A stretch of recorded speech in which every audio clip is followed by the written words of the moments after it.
AFMC is really known. And also make sure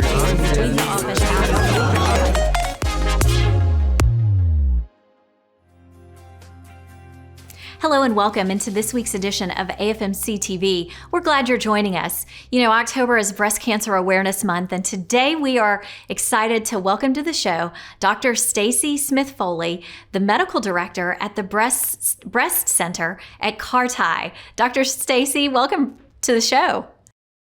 I'm glad to be here, Michelle. Thank you for inviting me back.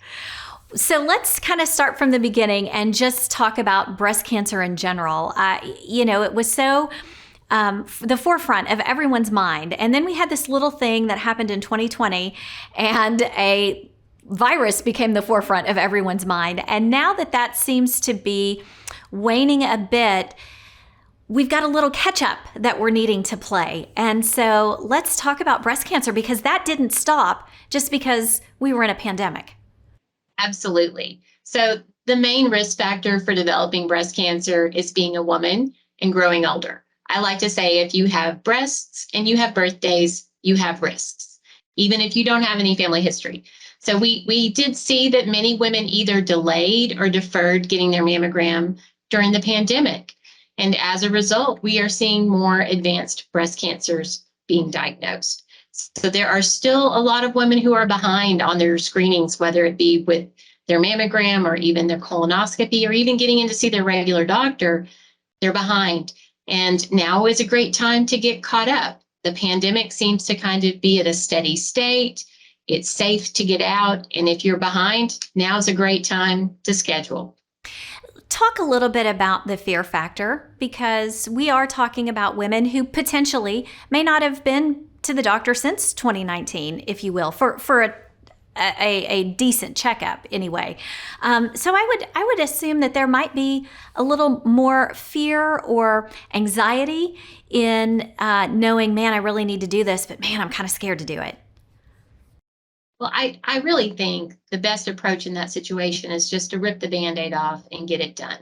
The longer you delay, the more anxiety you create in your own mind about having it done. It's really not that terrible. The majority of women who come in to have a mammogram will get a good report. They'll have normal results and we'll see them back next year. We call back about 10% of the women from their screening for additional evaluation, and the vast majority of those women don't have breast cancer. But when they do, it's critical. By having your mammogram, when breast cancer is detected on the mammogram, it's usually at an earlier stage and is more treatable. And let's talk about the age of when a young woman should get that first mammogram.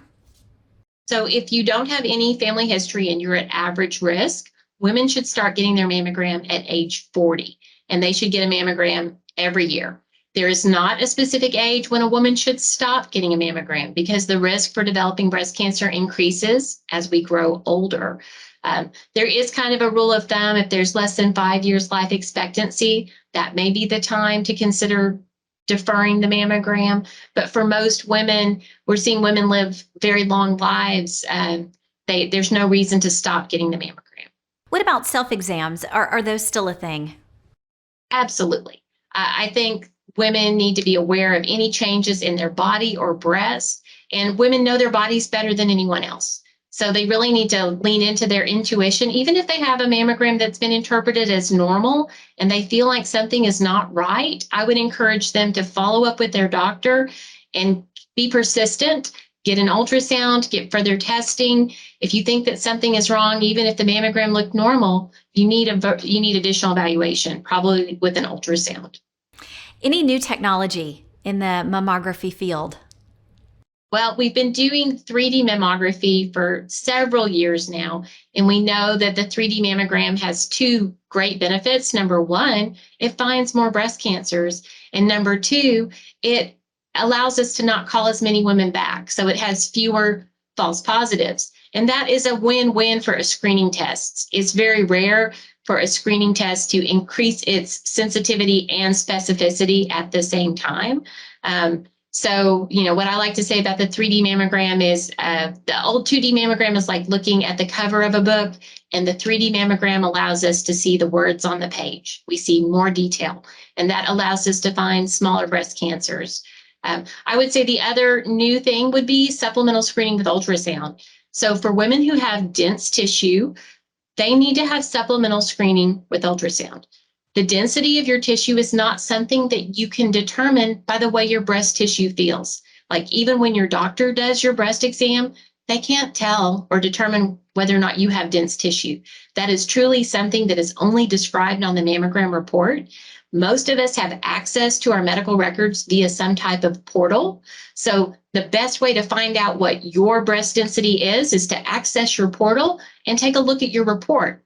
If you see language that says that you have heterogeneously dense or extremely dense tissue, then you need to get a supplemental ultrasound in addition to your mammogram.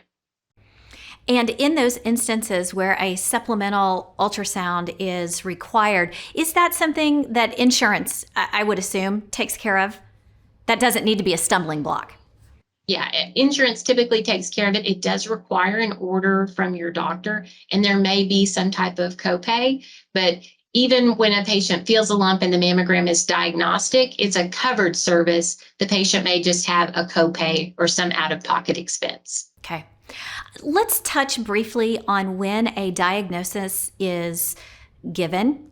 Those diagnoses, breast cancer diagnoses in the year 2022, a little bit different than what a breast cancer diagnosis was in maybe the year 1992. So, there are definitely advances in treatment. Our goal is to find breast cancer when it's small, when it's most easily treated. More women are able to have breast conserving therapy with a lumpectomy. And we do recommend in those women that they have radiation to reduce the risk of recurrence. We have more targeted therapies. So we do testing on the tumor to determine if it's estrogen, progesterone, and HER2 receptor positive. We have targeted therapies. So if a patient has an estrogen receptor positive cancer, they can take a medication that's targeted to counter affect the estrogen in their system, and that reduces their risk of recurrence. We also have some targeted medications for patients with specific gene mutations and tumors with specific mutations. So there are a lot of advances. And then my final question is, we cannot forget about the men in our lives, because while we might not hear a lot about it, men can also get breast cancer as well. That is true, although it is fairly rare. Less than 1% of all breast cancers occur in men. I think the men that we need to really be trying to reach out to are those with a family history who may have a genetic risk. Those men need to undergo genetic testing, because if they carry, say, a BRCA or a BRCA gene mutation, they have risks for other cancers as well, pancreatic and prostate. And those men might benefit from mammography in addition to seeing their doctor each year for a thorough chest wall exam. In our final moments, is there anything else that you would like to add?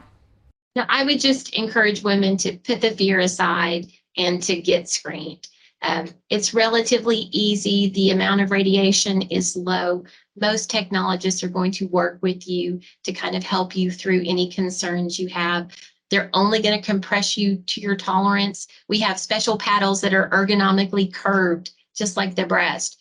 We even have some comfort measures. We have foam pads, and we have felt blankets that make the mammogram a little more comfortable. So it's not the mammogram of old days. I think it's a new and improved version. And I would encourage a woman who's been delaying or deferring her mammogram just to get scheduled and come in and see us. Great advice. Thank you so much for joining us today. You're welcome. And thank you for joining us. We'll see you back here next week for more AFMC TV.